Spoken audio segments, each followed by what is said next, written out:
They left the courthouse on October 9th, 1973, holding hands. He had even sung a Dolly Parton song to her on the way out, I Will Always Love You. For a couple finalizing their divorce, Elvis Presley and Priscilla Presley looked anything but finished. He was 38, she was 28. Their marriage lasted 6 years, but their story spanned 14. It was a story that started in West Germany, a fairy tale meeting between a soldier king and a teenage girl. It ended in a Santa Monica courtroom, a quiet conclusion to a loud life. But the quiet was deceptive. The end of their marriage wasn't the end of their story. It was just the start of the questions. Why did a love that seemed so epic, so mythic, fall apart? Was it just another rock and roll cliche of drugs and infidelity?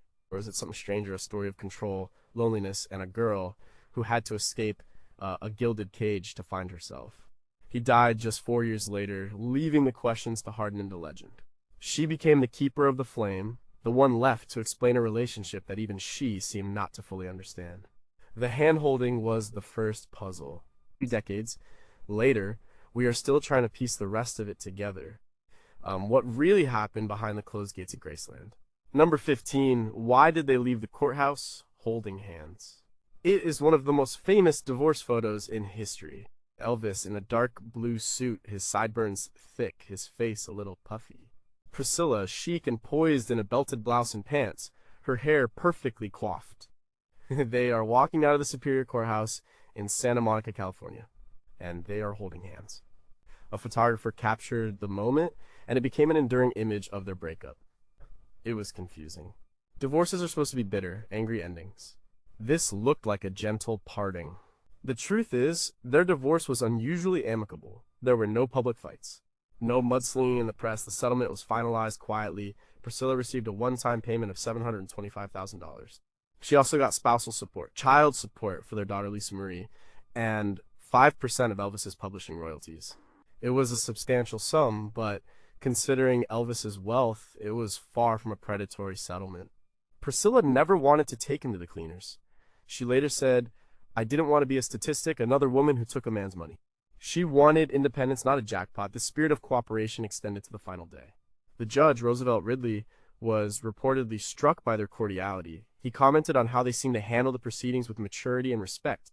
This wasn't the behavior of two people who hated each other. It was the behavior of two people who shared a deep, unbreakable history. Their relationship had ended, but their connection had not. Elvis's longtime friend Joe Esposito, who was there that day, confirmed the mood was somber but not hostile. He described it as the final, sad acknowledgement that a chapter was over. The most telling detail, however, came from Priscilla herself, and later was famously recounted by Dolly Parton. As they were leaving, Elvis began to sing to her. It was Parton's new song, I Will Always Love You. It was a fitting, heartbreaking choice. Like, the song is not about like a bitter end, but a loving farewell. It's about recognizing that two people must go their separate ways, but the love remains. For Elvis to sing that at that moment reveals everything about his state of mind. He was letting her go, but he was not letting go of his love for her. So why hold hands? Part of it was likely for the cameras. Elvis, managed by the media-savvy Colonel Tom Parker, understood the power of an image. A picture of them holding hands projected unity in class. It shut down any salacious rumors of a nasty split. It controlled the narrative, something Elvis always tried to do, but it was more than just a PR stunt. The gesture was rooted in something real. They had a daughter together. They had shared more than a decade of a very unusual life. Priscilla was the only person on earth who truly understood the bizarre reality of being with Elvis Presley. She knew the man behind the myth. He had, in his own way, created her. Leaving him was like leaving a part of herself behind. Holding his hand was a final acknowledgement of that bond. It was a way of saying, we are no longer husband and wife, but we are still Elvis and Priscilla. We are still family. Final notes. What we still don't know is the precise conversation that led to that moment. Was the hand-holding planned or spontaneous? Did he reach for her hand or did she reach for his? And when he sang, I Will Always Love You, was Priscilla heartbroken, or was she simply relieved that the man she had to leave still understood on some level why she had to go? Was it a final, beautiful gesture of love, or was it one last act of possession, a public declaration that even in divorce she was still his? Number 14, could they have reconciled? It's the great what if of the Elvis story. What if he had cleaned up his act? What if he had changed? Could he and Priscilla have found their way back to each other? The years between their divorce in 1973 and his death in 1977 were filled with phone calls, visits, and a lingering emotional attachment that confused everyone around them. The door never seemed fully closed. After the split, Elvis entered a relationship with Linda Thompson, a former beauty queen. They were together for nearly 4 years, the longest stable relationship he had after Priscilla. Yet, according to Thompson's own book, A Little Thing Called Life, Priscilla was a constant presence. Elvis spoke of her often. He would call her for advice or just to talk. Linda described the dynamic where Elvis was still, in many ways, emotionally tethered to his ex-wife. He trusted Priscilla's judgment. He valued her opinion. He missed the family unit they had created. Priscilla, for her part, remained deeply involved in his life. She made sure Lisa Marie saw her father regularly. She would visit Graceland. In her memoir, Elvis and Me, she recounts many of these interactions. They were complex. Sometimes they were warm and friendly. Other times they were filled with jealousy and regret. Elvis would question her about her relationships, particularly with Mike Stone, the man she left him for. He couldn't seem to accept that she had a life without him. On one occasion, he allegedly told her, "You and I have a bond that can never be broken." Could this bond have led to a reconciliation? The possibility certainly existed in their minds. Our friends like Jerry Schilling, a key member of Elvis's Memphis Mafia, have spoken about how Elvis never stopped loving Priscilla. He believed she was the love of his life, but loving someone and being able to live with them are two different things. The reasons for their divorce were fundamental. Priscilla needed to grow and find her own identity outside the suffocating bubble of Graceland. Elvis was unwilling, or perhaps unable, to give her that freedom. His lifestyle, which included a heavy reliance on prescription drugs, a nocturnal schedule, and a constant entourage, was not something he was prepared to change. A reconciliation would have required a seismic shift in Elvis. He would have needed to confront his addictions. He would have needed to dismantle the insulating wall of his entourage. He would have needed to treat Priscilla as an equal partner, not a possession. By the mid-1970s, Elvis was in a steep decline, both physically and emotionally. His dependency on drugs was spiraling. His health was deteriorating. The man Priscilla divorced in 1973 was in far better shape than the man who died in 1977. It's hard to imagine that he could have made the profound changes necessary to win her back. He might have wanted to in moments of clarity or nostalgia, but the machinery of his life was too powerful. He was trapped in the persona Elvis Presley, and that persona was killing him. Priscilla had escaped that machine. It's unlikely she would have willingly stepped back into it even for the man she still loved. Final notes, did Elvis ever formally ask Priscilla to come back? And if so, what was her exact response? Were there moments when she seriously considered it, and what always stopped her? How did Linda Thompson and Elvis's last girlfriend, Ginger Alden, truly feel about being in a relationship with a man who was so clearly still in love with his ex-wife? Was his proposal to Ginger Alden a genuine move toward the future, or a desperate attempt to recreate the past he had lost with Priscilla? Number 13, what was the real final straw? Every marriage that ends has a final straw, a single event or realization that makes the situation unbearable. For Elvis and Priscilla, the story has been simplified over the years to a single name, Mike Stone. He was a karate instructor introduced to Priscilla by Elvis himself in 1971. Elvis encouraged her to take up the sport for fitness and self-defense. It was a decision he would come to regret. In Priscilla and Stone began an affair, and this is often cited as the singular reason the marriage collapsed. But that's too simple. The affair with Mike Stone was not the cause of the divorce. It was a symptom of a marriage that was already broken. By the time Priscilla met Stone, her life with Elvis had become a hollow routine. As she described in Elvis and Me, she felt like she was living in a bubble. Her entire existence revolved around his schedule, his moods, his needs. He was often on tour or in Hollywood making movies, and when he was home at Graceland, he lived a nocturnal life, sleeping all day and staying up all night with his entourage. She was profoundly lonely. Elvis's own infidelity was a long-standing issue. From the beginning of their relationship, he was unfaithful. During his movie career in the 1960s, he had numerous affairs with his co-stars, most famously with Anne Gray during the filming of Viva Las Vegas in 1963. Peter Guralnick's definitive biography, Careless Love, The Unmaking of Elvis Presley, details these relationships extensively.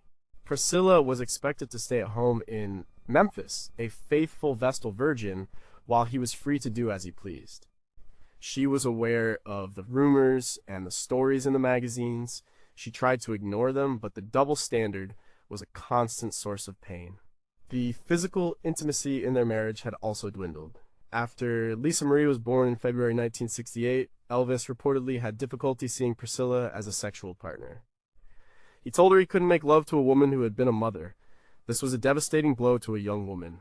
For years, their physical relationship became sporadic and unsatisfying. Priscilla was a beautiful, vibrant woman in her 20s, trapped in a essentially celibate marriage with a man who was frequently absent and unfaithful.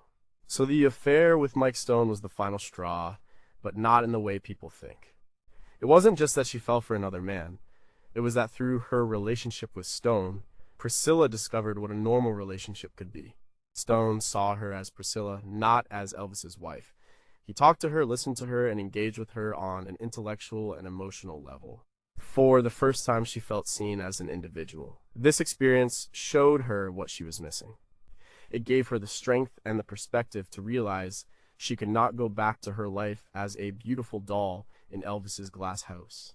The affair was the catalyst that empowered her to leave, but the reasons for leaving had been building for years. It was the accumulation of loneliness, neglect, and a desperate need for her own identity. Final notes. How much did Elvis really know about the affair before Priscilla confessed? Did members of the Memphis Mafia know and keep it from him? What was his initial raw reaction when she finally told him the truth? And was there a specific conversation with Mike Stone where Priscilla realized her marriage was truly over? A single moment where the possibility of a life outside Graceland became a concrete plan. Number 12. Did Elvis's mother's death shape his relationship with Priscilla? To understand Elvis, you have to understand his relationship with his mother, Gladys Presley. He was her only surviving child. His twin brother, Jesse Guerin, was stillborn. Her Gladys doted on Elvis. Their bond was incredibly, almost unnervingly close. They had their own private language. He called her baby. When he became famous, his first priority was to buy her a beautiful home, Graceland.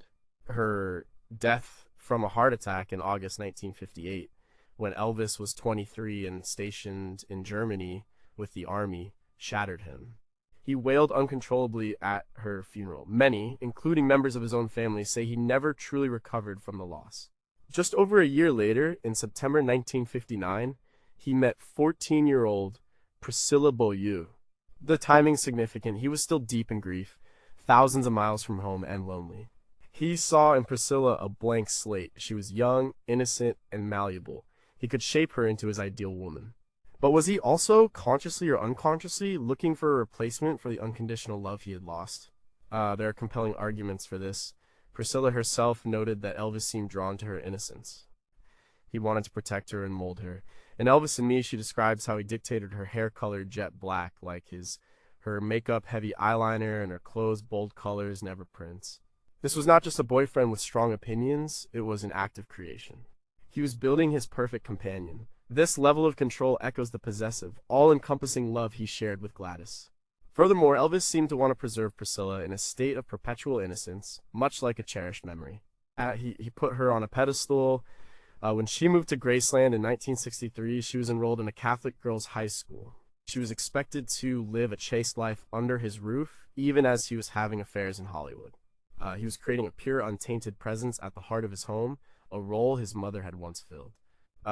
He often told Priscilla that she was young and he had to be careful with her, delaying a physical relationship until their wedding night.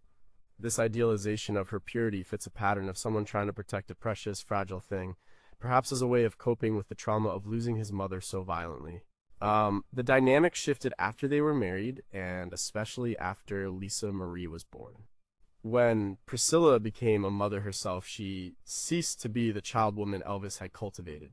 This is when he reportedly began to withdraw from her physically. It's as if he could not reconcile the image of mother with the image of lover. This psychological block could be traced back to his relationship with Gladys. His mother was a sacred figure. Once Priscilla also became a mother, she may have moved into that same untouchable, desexualized category in his mind. The woman he created to fill the void left by his mother had now become too much like her. Final notes: did Elvis ever explicitly tell Priscilla that she reminded him of his mother? How deeply did his father, Vernon, and other family members see the connection between Elvis's devotion to Gladys and his subsequent control over Priscilla?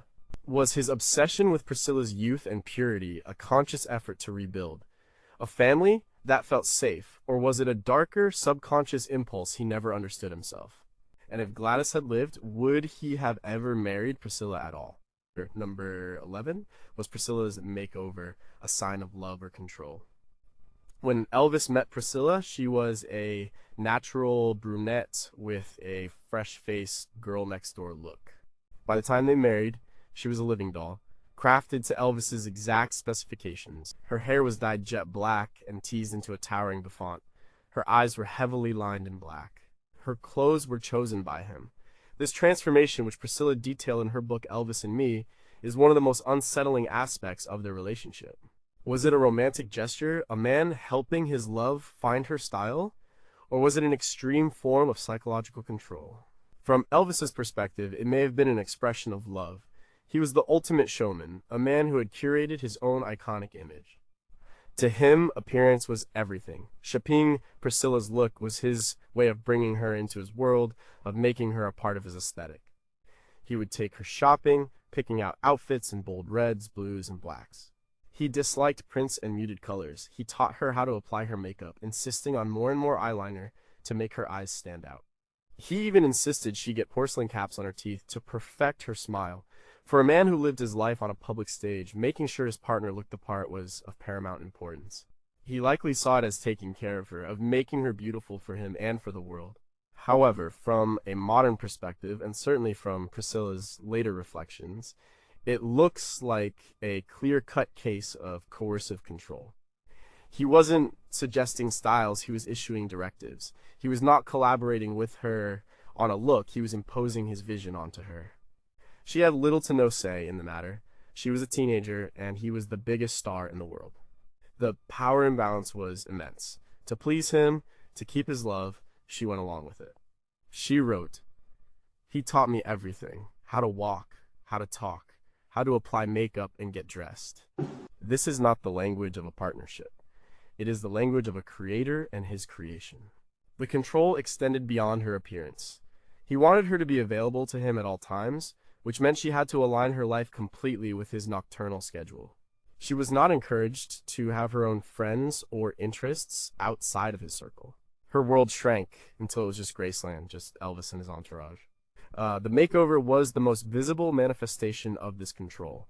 By changing her appearance so drastically, he was, in effect, erasing the girl she had been and replacing her with the woman he wanted her to be. It was a way of marking his territory, of making her unmistakably his. The problem with being someone else's creation is that you can never truly be yourself. This lack of an independent identity was a core reason she eventually had to leave. She needed to find out who Priscilla was, not just who Elvis wanted her to be. Final notes: were there ever moments when Priscilla openly rebelled against his aesthetic choices, and what was his reaction? How did her parents feel watching their daughter's appearance change so dramatically? Did the members of the Memphis Mafia ever see this behavior as strange or controlling, or did they accept it as just the way Elvis was? And after the divorce, was her decision to adopt a more natural look a conscious act of reclaiming her identity? Number 10. How much did the age gap really matter? When they met in 1959, he was 24, and she was 14. That 10-year age gap is, and was, a shocking detail. It defined the very foundation of their relationship and its inherent power imbalance. In the beginning, the age gap was everything. It allowed him to assume the role of teacher, protector, and mentor. She was a schoolgirl, and he was a world-famous celebrity. He held all the cards. This dynamic was crucial in the early years. Because she was so young, she was more impressionable and willing to accept the highly unusual terms of their relationship. An older, more experienced woman might have balked at the idea of being sequestered in Graceland, having her appearance dictated, and waiting patiently while her partner had affairs. Miss Priscilla, however, knew no other way. Her entire adult identity was formed in his shadow. The age gap created the perfect conditions for the Pygmalion-like project he embarked on, molding her into his ideal woman. She learned about life, love, and the world through the very specific, very distorted lens of Elvis Presley. As the years went on, however, the significance of the age gap shifted. Priscilla grew up. By the time they divorced in 1973, she was 28 years old. She was no longer a child. She was a woman and a mother who had begun to develop her own thoughts, desires, and ambitions. The 10-year gap, which had once seemed like a chasm, was now just a number. A 28-year-old and a 38-year-old are peers in a way that a 14-year-old and a 24-year-old can never be. This is ultimately why the age gap proved to be a fatal flaw in the relationship, but not for the reasons one might expect. The problem wasn't the 10-year difference itself, it was that Elvis seemed unable or unwilling to let their dynamic evolve as she aged. He wanted to keep her as the adoring, compliant girl he had met in Germany. As Priscilla matured and started to assert her independence, it created friction. She wanted to explore the world, to have her own career, to be an equal partner. Elvis, stuck in his ways and isolated by his fame, could not adapt. He wanted a little girl, as he sometimes called her, to take care of. He didn't know how to handle a partnership with a fully grown woman. In a sense, she outgrew him. Not in age, but in emotional development. While he remained trapped in the arrested development of superstardom, she was on a journey of self-discovery. The affair with Mike Stone was a clear manifestation of this. She was drawn to a contemporary who treated her as an equal. The age gap mattered immensely at the start because it allowed the relationship to form under his terms. It mattered immensely at the end because he could not adjust when those terms were no longer acceptable to her. Final notes. What would have happened if they had met when she was 19 and he was 29? Would the power dynamic have been different enough to change their entire story?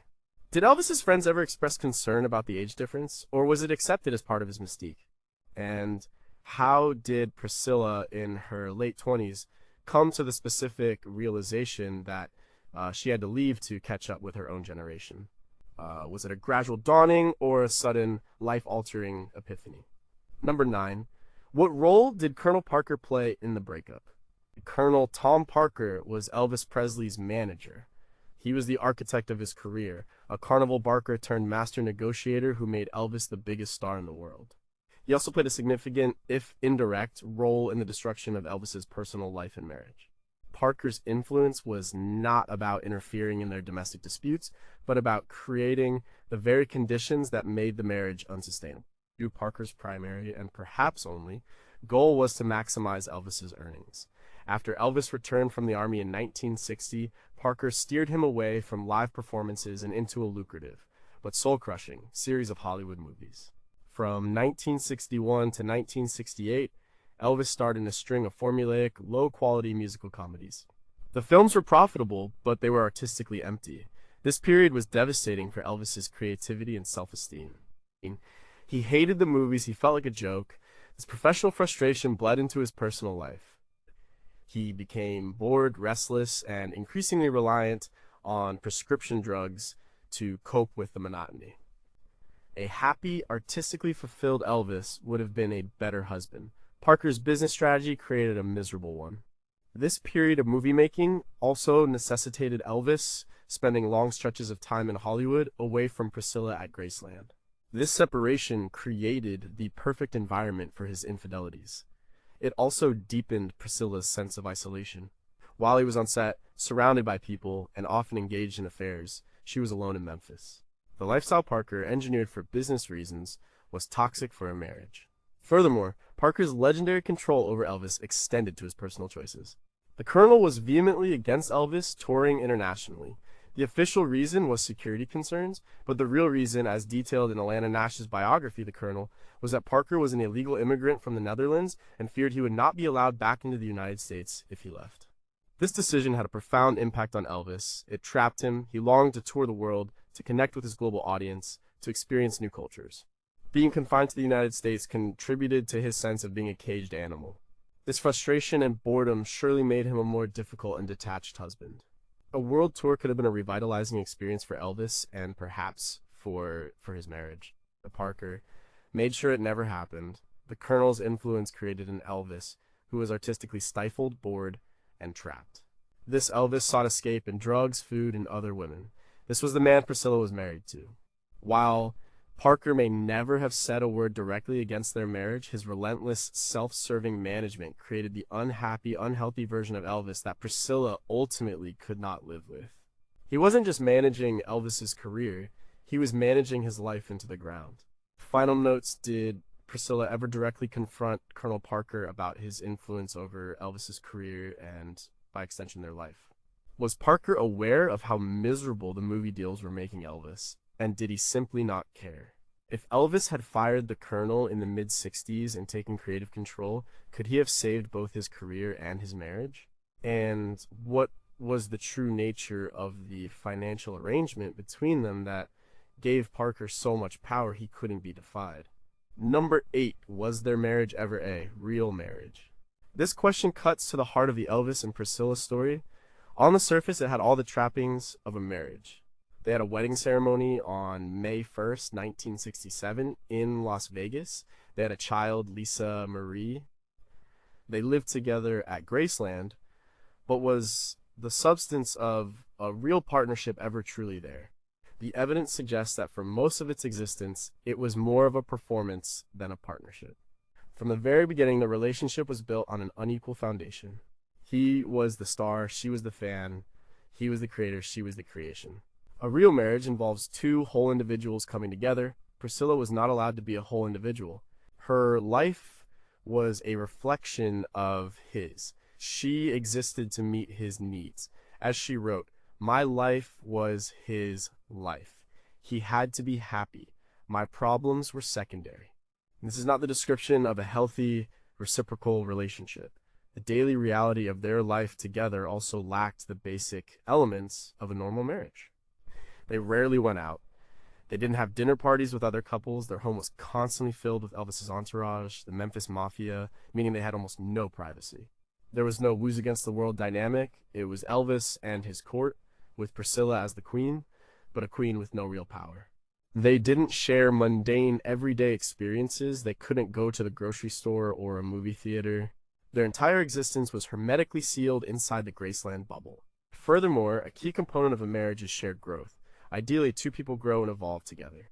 In their case, only he was allowed to have a public life and a career. She was expected to remain static, the perfect wife waiting at home. When she inevitably began to grow and change, to want more for herself, the structure couldn't handle it. The marriage was predicated on her staying the same. Her personal growth was a threat to the relationship, not a celebrated part of it. Even their wedding seemed more like a business arrangement than a romantic celebration. It was a brief early morning ceremony at the Aladdin Hotel, organized by Colonel Parker primarily as a media event. It was followed by a press conference. It was not an intimate gathering of friends and family. It felt like another scene in the ongoing movie of Elvis's life. While there was genuine love and affection between them, the marriage itself operated within such bizarre and artificial constraints that it's hard to classify it as real in the conventional sense.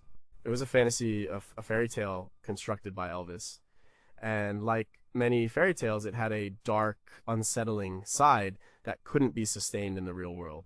Final notes: did Priscilla ever try to create a normal married life for them, like suggesting they fire the entourage or move to a more private home? And how did Elvis react? Did they ever have conversations about their future that didn't revolve around his career? When she looked at other married couples, did she feel a sense of longing for their normality? Or was she for a time fully content living inside the fantasy he had built? Number 7, how did Lisa Marie's birth change their relationship? Lisa Marie Presley was born on February 1st, 1968, exactly 9 months after Elvis and Priscilla's wedding.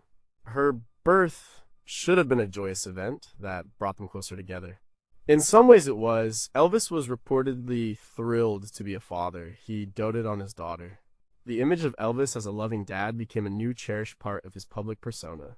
For Priscilla, becoming a mother gave her a new purpose and focus within the strange world of Graceland.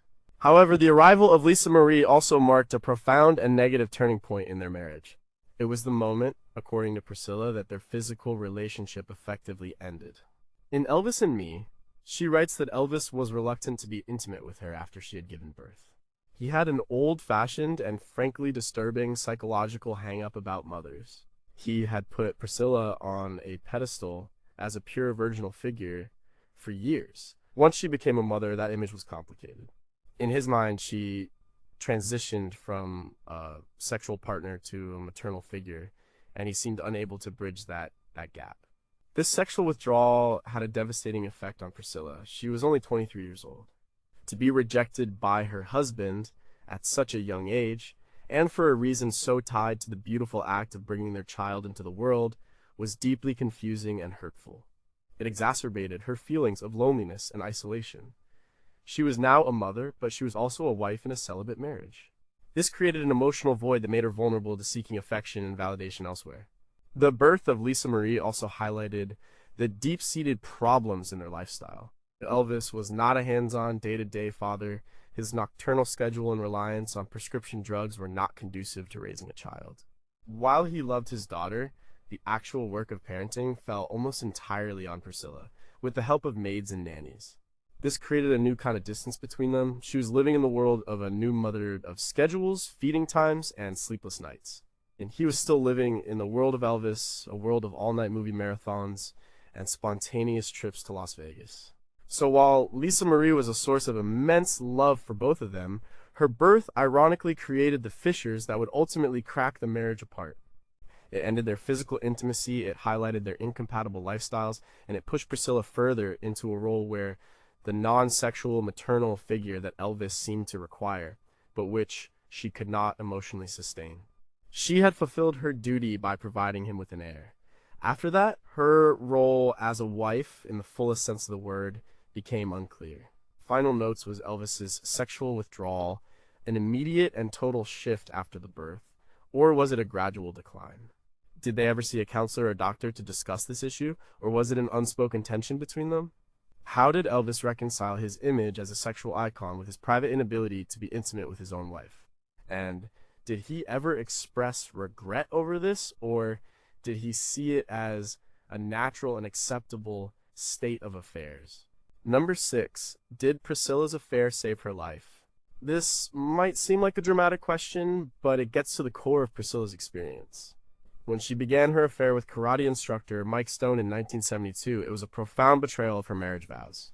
But for Priscilla, it may have been an act of self-preservation. It wasn't just about sex or romance. It was about finding a lifeline out of a situation that was emotionally and psychologically suffocating her. Life inside Graceland was an existence of profound isolation. Priscilla was cut off from people her own age. She had no career, no independent hobbies, and no identity outside of being Mrs. Elvis Presley. Her reality was governed by his moods and his schedule. As she entered her late 20s, the emptiness of this life became more and more apparent. She was, in her own words, lost. She felt she was losing herself, disappearing into the persona he had created for her. This kind of psychological erasure can be a form of death. The relationship with Mike Stone was a radical departure from her life with Elvis. Stone was her contemporary. He engaged with her in conversation as an equal. He was interested in her thoughts and feelings. He was part of the real world, a world outside the gates of Graceland. Being with him was her first taste of a normal, reciprocal adult relationship. It was a revelation. It showed her that there was a different way to live, a different way to be seen by a man. This experience gave her the perspective and the courage she needed to leave Elvis. Without it, it's hard to say if she ever would have found the strength. The world of Elvis was all she had known since she was a teenager. Leaving him meant leaving the only life she had, a life of immense comfort and privilege for a future that was completely uncertain. It was a terrifying prospect. The affair with Stone acted as a bridge to that other world. It proved to her that she could exist and even be desired outside of Elvis's shadow. To say it saved her life is to recognize the deep psychological toll her marriage was taking. She was not in physical danger, but she was in danger of losing her soul, of becoming a permanent, hollow fixture in someone else's museum. The affair was the catalyst that forced a crisis, and that crisis led to her liberation. It ended her marriage, but it allowed her to begin her own life. In that sense, the act of infidelity was also an act of self-reclamation. It was a messy, painful, and imperfect path to freedom, but it may have been the only one available to her. Final notes: did Priscilla ever feel a sense of guilt during the affair? Or was her feeling of liberation so powerful that it overshadowed everything else? What was it specifically about Mike Stone's personality that was so different from Elvis's?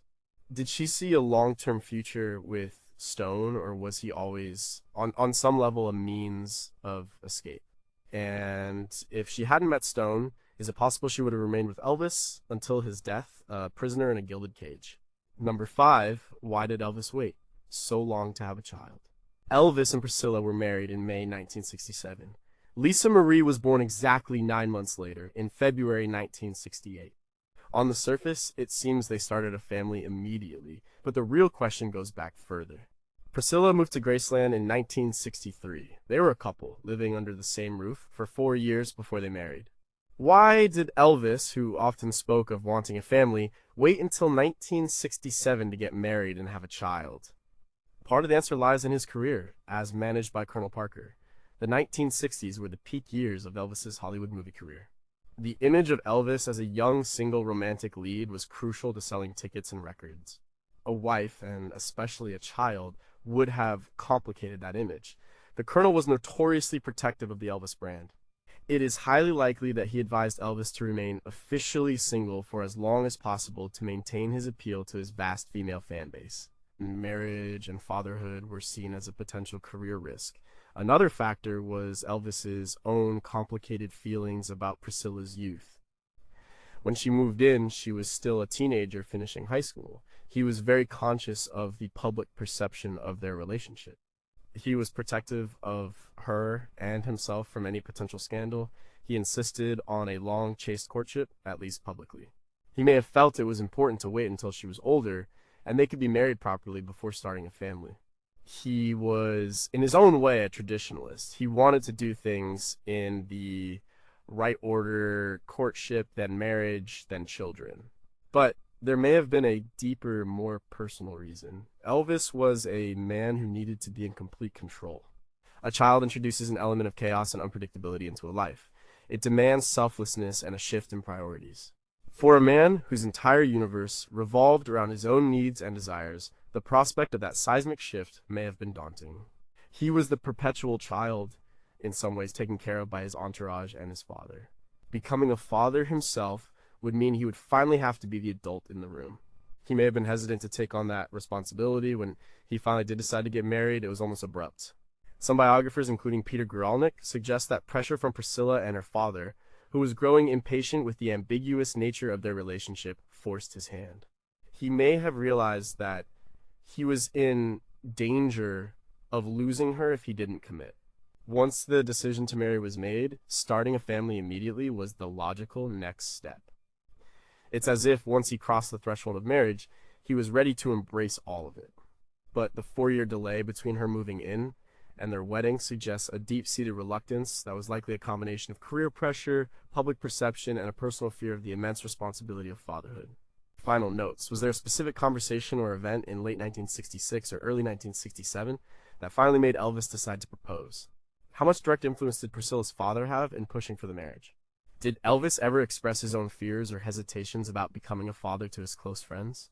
And what would have happened if Priscilla had become pregnant before they were married? How would Elvis and the Colonel have handled that potential scandal?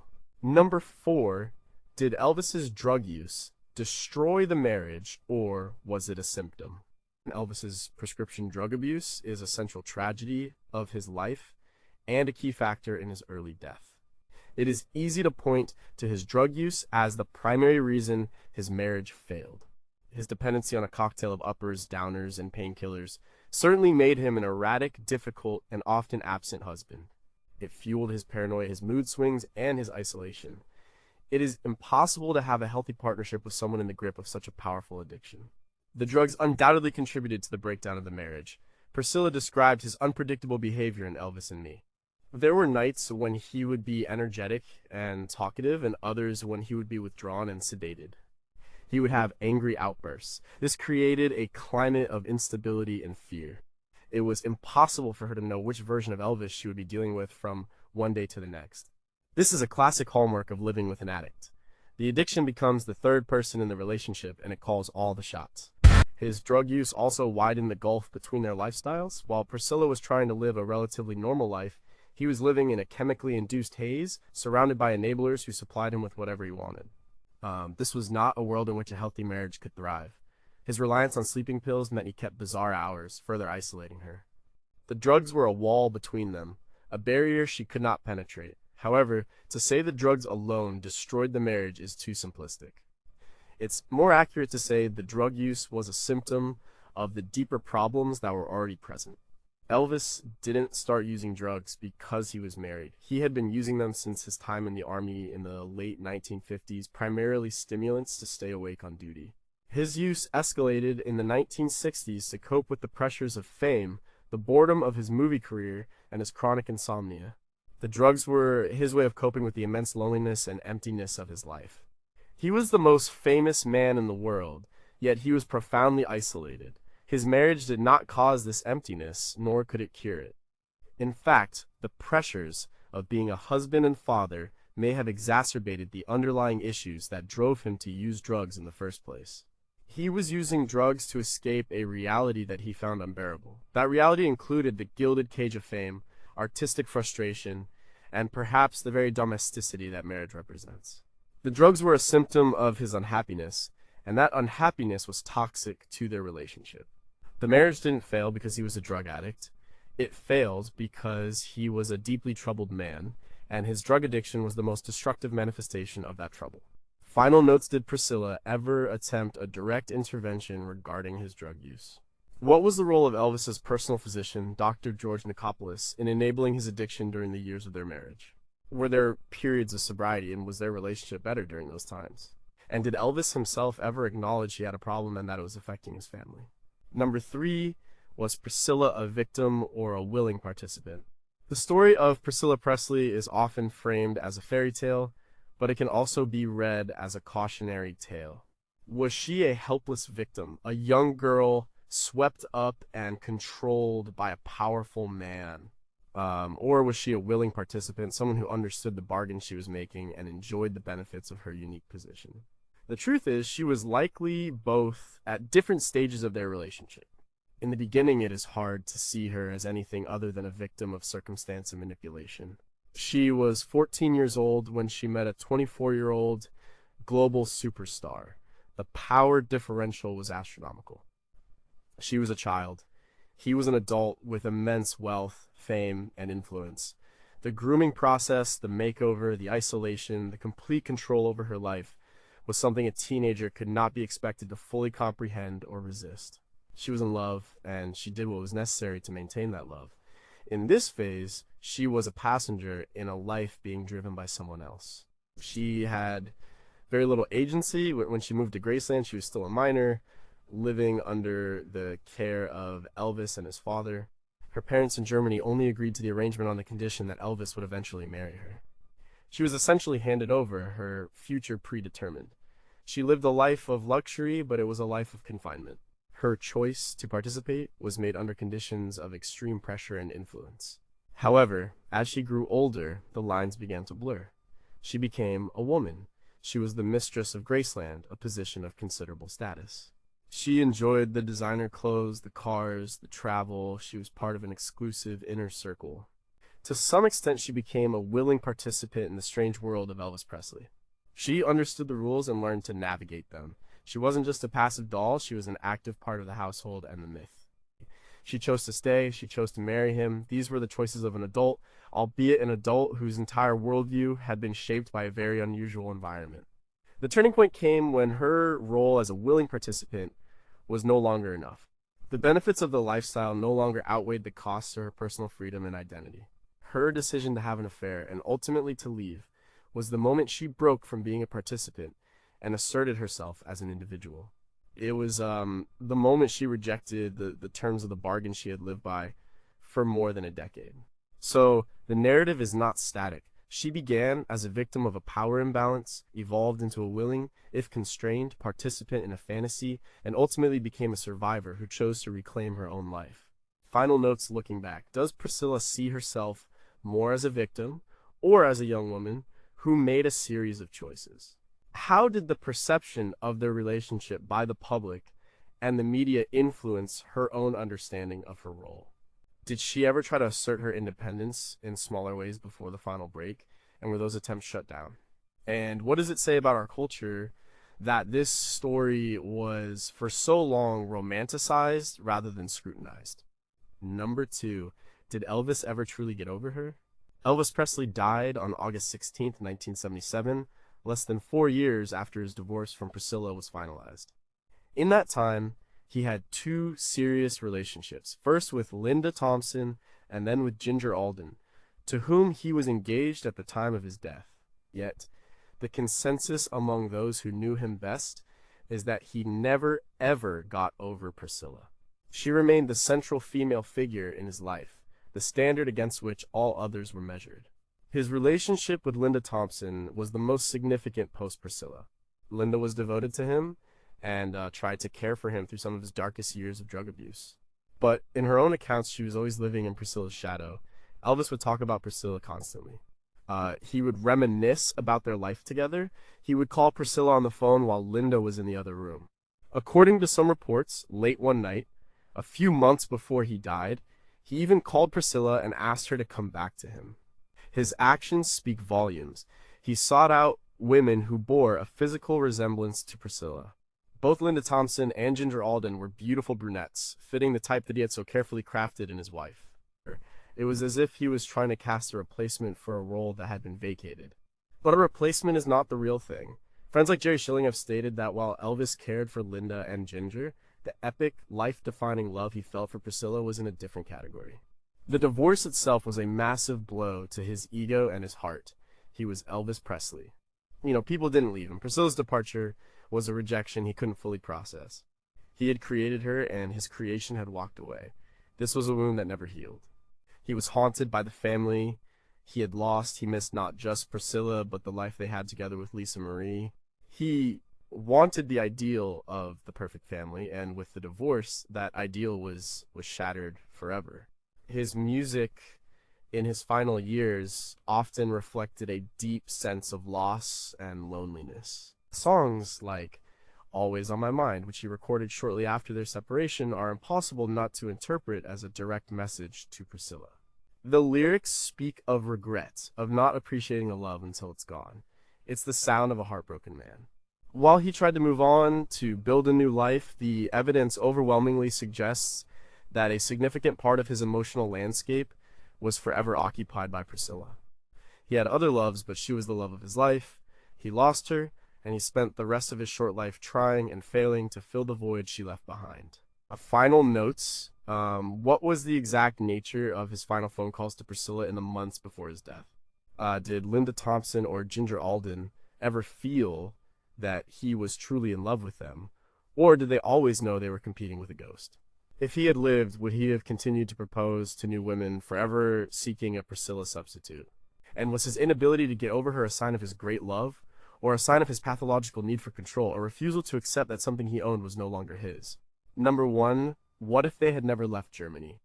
It is the ultimate question, the one that rewrites history. Their entire story and the tragic arc of their marriage was forged in the unique crucible of their meeting in Bad Nauheim, Germany in 1959. He was a lonely, grieving soldier. She was an innocent, impressionable 14-year-old living on an army base. What if that meeting had been just that, a brief, charming encounter, a sweet memory for a young girl and a passing distraction for a homesick star? If they had never left Germany as a couple, Priscilla would have lived a completely different life. She would have finished high school in Europe or the US, likely gone to college, and developed an identity of her own, outside the shadow of a celebrity. She would have dated boys her own age. She would have become a woman on her own terms. The Priscilla who left Elvis was a woman in her late 20s, fighting to discover herself. Without him, she would have already had a decade of self-discovery behind her. She would have been a whole person, not a project to be completed. For Elvis, the consequences are even more profound. Without Priscilla, to bring back to Graceland, what would his life in the 1960s have looked like?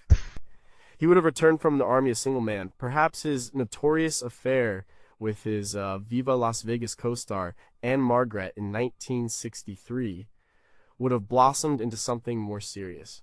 She was his creative and intellectual equal, a fiery and independent woman. A relationship with her would have been a partnership of equals, not a dynamic of control. Could a woman like Anne Margaret have challenged him, pushed him to do better work, and stood up to the suffocating influence of Colonel Parker? It's a tantalizing possibility. Without the long, strange courtship of Priscilla to occupy him, he might have been forced to confront his own loneliness and the emptiness of his career earlier. The fantasy of molding a perfect child bride was a distraction. It allowed him to build a perfect, controllable world at home, while his professional world stagnated. Perhaps without that distraction, his frustration with the endless stream of terrible movies would have boiled over sooner. The powerful artistic rebirth he experienced in the '68 comeback special might have happened years earlier. The entire story of their marriage is a story of a power imbalance established in their first meeting.